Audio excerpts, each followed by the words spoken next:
भगवान श्री कृष्ण का नामकरण संस्कार श्री गर्गाचार्य जी करते हैं।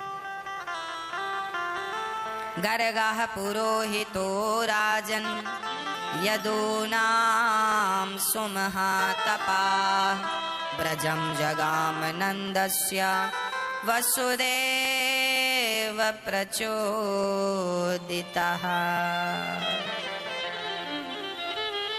आज गर्गाचार्य जी आए, नंद बाबा ने कहा महाराज हमारे बच्चे पर बड़े बड़े संकट आ रहे हैं, कृपा करो कि बच्चे का संकट दूर हो जाए।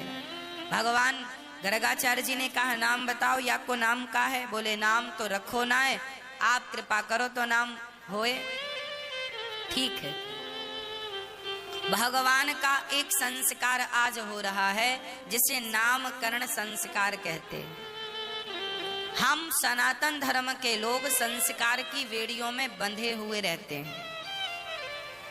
संस्कारहीन व्यक्ति वैसा ही है जैसे बिना नाक की स्त्री है। स्त्री कितनी भी सुंदर हो और उसकी नाक काट ली जाए तो बिना नाक की स्त्री शोभा देगी, जैसे नाक के बिना स्त्री शोभा नहीं देती, उसी प्रकार संस्कारों के बिना व्यक्ति शोभा नहीं देता। इसलिए हम सबकी नाक हमारे संस्कार हैं। किसी भी प्रकार से किसी भी परिस्थिति में रहिएगा पर अपने संस्कारों को बिगड़ने मत दीजिएगा। संस्कार हमारे रक्षक हैं, संस्कार ही हमारी सुरक्षा कवच हैं। शराबियों के बीच में भी यदि कोई बालक शराब नहीं पी रहा है तो ये उसके संस्कार का परिचय है कि नहीं? मांसाहारियों के बीच में रहकर भी कोई मांस नहीं खा रहा है, ये उसके संस्कार का परिचय है कि नहीं? आज वो क्यों नहीं शराब पी रहा है? क्योंकि उसके संस्कार उसे रोक रहे हैं।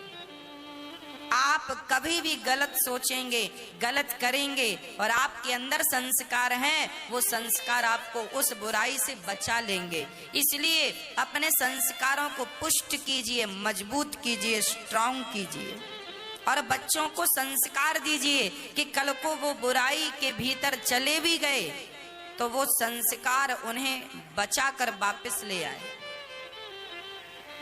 संस्कार बहुत जरूरी है। सब कुछ दिया पर संस्कार ना दिया बच्चों को, सो क्या दिया? अरे धन दौलत देना कोई देना है? बैंक बैलेंस देना बच्चों को कुछ देना है? प्रॉपर्टी देना? आपकी भाषा में कहा गया है पैसा तो हाथ का मैल है। लोग कहते हैं ना पैसा तो हाथ का मैल है। तो आपने अपने बच्चों को पैसा दिया मतलब हाथ का मैल दिया है। क्या दिया? ये कोई देना है? अरे देना था तो संस्कार देते। वो संस्कार जिस संस्कार से वो जगत में वंदनीय होता, पूजनीय होता, सम्मान का पात्र बनता। धन कमा लेना अलग विषय है भक्तों, पर सम्मान प्राप्त कर लेना बहुत बड़ी बात है। और सम्मान उन्हीं का होता है जो संस्कारी होते। इसलिए आप अपने बच्चों को संस्कार देना मत भूलिएगा। संस्कार क्या है? अरे अच्छी बात करना संस्कार का ही तो परिचय है। हम किसी का दिल ना दुखाएं, अच्छी बात करें, अच्छे से बोलें, बोलने का ढंग हो। आजकल बच्चों को बोलने का ढंग नहीं होता, कुछ भी बोलते हैं, कैसे भी बोलते हैं, तू तड़ाक करके बात करते हैं, रे और बे शब्द का प्रयोग करते हैं, है ना। आज के बच्चों को बोलने का कोई सेंस नहीं है, कुछ भी बोलते हैं। अरे किससे कैसे बोलना है, यही तो संस्कार है, शिष्टाचार यही तो है। प्रहलाद जी के प्रसंग में लिखा है, प्रहलाद जी अपने से बड़ों से पितृवत व्यवहार करते थे, बराबर वालों से मित्रवत व्यवहार करते थे और अपने से छोटों के साथ पुत्रवत व्यवहार करते थे। समझिएगा, जैसे आप अपने पिता को क्या तू तड़ाक करके बात करते हैं, रे और बे कह के बात करते हैं? नहीं ना। आप अपने पिता के साथ बड़े सम्मान से बात करते हैं, जैसे आप अपने पिता का सम्मान करते हैं और पिता के लिए सम्मानजनक शब्दों का प्रयोग करते हैं, उसी प्रकार आपसे उम्र में कोई बड़ा हो, पिता की उम्र का हो और उस व्यक्ति से आपको बात करनी है तो इसी शालीनता से बात कीजिए जैसे अपने पिता से बात करते। आपकी बराबर का कोई व्यक्ति हो तो उससे वैसे ही बात कीजिए जैसे आप अपने मित्रों से, अपने दोस्तों से प्यार भरी बात करते हैं। मतलब बात करने का भी एक ढंग होता है, बोलने का भी एक ढंग होता है। देखो ना, मैं दो ढंग कह के बोल रहा हूं। एक अंधा जा रहा था, शास्त्रों में लिखा है सत्यम ब्रूयात प्रियम ब्रूयात। सत्य तो बोलना चाहिए पर प्रिय बोलना चाहिए। कौन सा सत्य बोलना चाहिए मेरी माँ? प्रिय सत्य। उदाहरण से समझिए, एक अंधा है, उस अंधे को आपने कहा ए अंधा यहाँ आओ। आपने बिल्कुल ठीक कहा, अंधे को अंधा ही तो कहा जाएगा, पर ये शब्द जो था ना कड़वा था, है ना।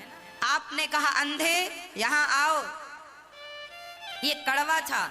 अब इसे बदल दीजिए, आपके संस्कार बदल देंगे। कैसा हो जाएगा ये? सूरदास जी आइए। एक ही अर्थ है पर तरीके दो हो गए, है ना। बोलने का लिहाजा, बोलने का तरीका आपका कैसा है? बच्चों को आपने कौन सा तरीका सिखाया है? कुछ लोग होते हैं समा, महाराज जी हम तो खड़ा बोलते हैं, महाराज जी हम तो सीधा बोलते हैं। अरे भाई, सीधा बोलते हो, तुम्हारी जबान तो टेढ़ी हो जाती, करो टेढ़ी, अंदर की तरफ ले जाओ। जबान भगवान ने ऐसी दी है कि उसमें हड्डियां बिल्कुल नहीं डाली। भगवान ने कभी आपको ये नहीं कहा कि तुम बोलकर किसी का दिल दुखाओ। यदि आपके सीधा बोलने से किसी को दुख होता है तो सीधा ना बोलो, ऐसा बोलो जो सामने वाले को प्रिय लगे, ऐसा बोलो। बोलो वही बात पर प्रिय लगे ऐसा बोलो। बुरा लग जाए ऐसी कोई बात नहीं करनी चाहिए। यदि हमने आपसे सीधा कह दिया ए भाई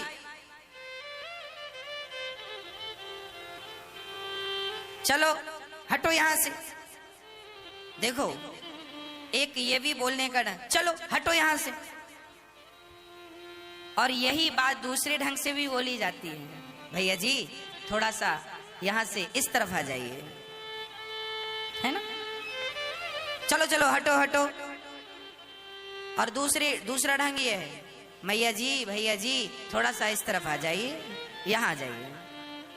ये लो, एक ही बात है पर कहने का ढंग दो तरह से है। आप कौन सा ढंग यूज करते हैं ये आपके संस्कारों पर निर्भर करता है।